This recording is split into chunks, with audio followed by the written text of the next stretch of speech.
ধর্মীয় সংখ্যালঘু মুসলমানদের বিরুদ্ধে একের পর এক নিষেধাজ্ঞা জারির পর বাঁকুড়ার প্রশাসনিক বৈঠক থেকে মুখ্যমন্ত্রী শুভেন্দু অধিকারীর ঘোষণা, এখনও দুটি গুরুত্বপূর্ণ কাজ বাকি। 1. ধর্মান্তকরণ তথা লাভ জিহাদ। 2. জমি কেনা বেচা নিয়ন্ত্রণে ল্যান্ড জিহাদ। তারপরে আর দুটো কাজ আমার বাকি করতে হবে, ধর্ম পরিবর্তন আর জমি কেনা বেচার ক্ষেত্রে আইন আনা। এই কাজও আমি করছি, ট্রাস্ট মি। এই দুই বিষয়ে কঠোর আইন আনার ব্যাপারে জোরালো ঘোষণা করেছেন মুখ্যমন্ত্রী। কিন্তু প্রশ্ন হলো, ঠিক কি বোঝানো হচ্ছে এই লাভ জিহাদ এবং ল্যান্ড জিহাদ শব্দে? প্রস্তাবিত আইনের পরিধি বা কতটা হবে, আর মুখ্যমন্ত্রীর এই ঘোষণাকে কিভাবে দেখছে বিরোধীরা? পক্ষে বিপক্ষে দুই পক্ষের বক্তব্য নিয়ে আমাদের এই প্রতিবেদন। ওবিসির অবৈধ তালিকা বাতিল করে দিয়েছি, ইমাম মুয়াজ্জিম ভাতা বন্ধ করেছি, গোমাতার সম্মান রক্ষা করেছি। মহরম হয়েছে কিন্তু তরোয়াল বের করতে দিইনি। কিছুদিনের মধ্যে ইউসিসি আসবে, এক রাজ্য এক মুখ্যমন্ত্রী এক আইন। তারপরে আর দুটো কাজ আমার বাকি করতে হবে, ধর্ম পরিবর্তন আর জমি কেনা বেচার ক্ষেত্রে আইন আনা। এই কাজও আমি করছি, ট্রাস্ট মি। তার অভিযোগ, আর্থিক দুর্বলতার সুযোগ নিয়ে ধর্ম পরিবর্তনের চেষ্টা চলছে। পাশাপাশি জমি কেনা বেচার ক্ষেত্রেও বিধি নিষেধ আনার ইঙ্গিত দিয়েছেন তিনি। এই কিছু মুসলমানদের এই দ্বিচারিতা কেন এই দ্বিচারিতা? সেই জন্য শুভেন্দুবাবু যা করেছে ঠিক করেছে, একেবারে ঠিকই কাজ করেছে। যে হিন্দু থেকে মুসলমান হবে সে খুব ভালো, বাহ বাহ বাহ বাহ, সে তার স্বামীর জন্যই মুসলমান হয়ে গেল, সেটা ভালো। আর আরেকটা মুসলিম মেয়ে সে বিয়ে করলো হিন্দুকে, সে তার স্বামীর জন্য হিন্দু হয়ে গেল, পুজো করলো, বাহ বাহ বাহ। এই মানসিকতা কেন, এই বদ্ধ মানসিকতা কিছু মুসলমানের কেন? এটার উত্তর মুসলমানরা দিতে পারবে। সব সময় ইসলামীকরণ, সর্বত্র ইসলামীকরণ ছাড়া এদের আর কিছু নেই। লাভ জিহাদ কি? লাভ জিহাদ শব্দটি ব্যবহার করা হয় এমন অভিযোগ বোঝাতে যেখানে প্রেম বা বিয়ের সম্পর্ককে ব্যবহার করে পরিকল্পিতভাবে ধর্মান্তকরণের চেষ্টা করা হয় বলে দাবি করা হয়। তবে এটি কোনো সর্বজন স্বীকৃত বা পৃথক আইনি পরিভাষা নয়, তাই কোনো নির্দিষ্ট সম্পর্ককে এই তকমা দেওয়ার আগে অভিযোগের সত্যতা, প্রমাণ এবং আইনি অবস্থান যাচাই করা জরুরি।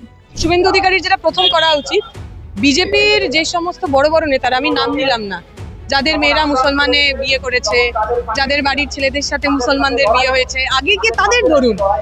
লাভ জিহাদ মানে যদি হিন্দু মুসলমানের বিয়ে হয়, আগে গিয়ে নিজের নেতাদের থামান, তারপর গরিব মানুষের কাছে আসবেন। আমরা মনে করি এই দেশের সংবিধান আমাকে আমার পছন্দ মতো মানুষের বিয়ে করার অধিকার দিয়েছে। সেই কারণে there is a special marriage act, যেখানে আমি ধর্মান্তরণ ছাড়াও দুটো মানুষ তারা একসাথে থাকতে পারেন। আমি ব্যক্তিগতভাবে মনে করি যে দুটো মানুষ, তারা যে ধর্ম জাতিরই হন না কেন, তারা যদি একসাথে থাকতে চান, তাতে হস্তক্ষেপ করার অধিকার কোনো রাষ্ট্রের, কোনো রাজনৈতিক দলের নেই। সরকারের বক্তব্য, জোর করে প্রতারণা বা প্রলোভনের মাধ্যমে ধর্ম পরিবর্তন হলে তার বিরুদ্ধে কঠোর ব্যবস্থা প্রয়োজন। ল্যান্ড জিহাদ কি? এবার ল্যান্ড জিহাদ এই শব্দটি রাজনৈতিক আলোচনায় এমন অভিযোগ বোঝাতে ব্যবহার করা হচ্ছে যেখানে পরিকল্পিতভাবে জমি কেনা বেচার মাধ্যমে কোনো এলাকার জনবিন্যাস বা মালিকানার চরিত্র বদলে দেওয়ার অভিযোগ তোলা হয়। তবে এখানেও গুরুত্বপূর্ণ প্রশ্ন, কোন জমি কেনা বেচা বৈধ এবং কোন ক্ষেত্রে অপরাধের অভিযোগ উঠবে? প্রস্তাবিত আইনে তার সংজ্ঞা এবং শর্ত কি হবে, সেটি এখন বড় বিষয়। সাম্প্রতিক ঘোষণায় মুখ্যমন্ত্রী জমি কেনা বেচা নিয়ে আইন আনার কথা বললেও এ নিয়ে তীব্র সমালোচনা করেছেন বামেরা। বিরোধীদের বক্তব্য, মুখ্যমন্ত্রীর এই ঘোষণাকে ঘিরে ইতিমধ্যে রাজনৈতিক বিতর্ক শুরু হয়েছে। বাম নেতৃত্বের প্রশ্ন, ধর্ম বা সম্প্রদায়ের পরিচয়ের ভিত্তিতে আইন তৈরি করা হবে কিনা এবং এমন আইনের সাংবিধানিক ভিত্তি বা কি হবে? তাদের বক্তব্য, জোর করে ধর্মান্তকরণ বা প্রতারণার বিরুদ্ধে আইন থাকলে তা কার্যকর করা হোক, কিন্তু বৈধ আন্তঃধর্মীয় সম্পর্ক কিংবা বৈধ জমি কেনাবেচাকে জিহাদের মতো রাজনৈতিক তকমা দিয়ে দেখলে সামাজিক বিভাজন আরো বাড়তে পারে। আমি আমার জমি কাকে বেচবো সেটা সরকার কি করে ঠিক করতে পারে? আমার জমি কে কিনবে সেটা সরকার ঠিক করতে পারে কি করে, এবং সেটাও ধর্মের ভিত্তিতে, যেখানে আমার দেশের সংবিধান আমাকে বলছে আমরা একটা ধর্ম নিরপেক্ষ দেশ।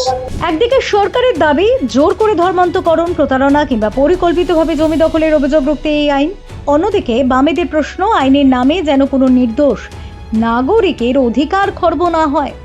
ফলে মুখ্যমন্ত্রীর ঘোষণা ঘিরে এখন একাধিক প্রশ্ন সামনে। ধর্ম পরিবর্তন থেকে জমি কেনা বেচা, নতুন আইনের আওতায় ঠিক কি আসবে? বৈধ সম্পর্ক ও বৈধ লেনদেনের ক্ষেত্রে কি থাকবে সুরক্ষা?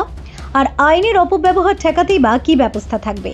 এই প্রশ্নগুলির উত্তর এখনো অজানা, তবে একটা বিষয় স্পষ্ট, আইনের খসড়া যতদিন না সামনে আসছে ততদিন এই ইস্যুতে রাজনৈতিক তরজা থামার সম্ভাবনা নেই। Bureau report, GI।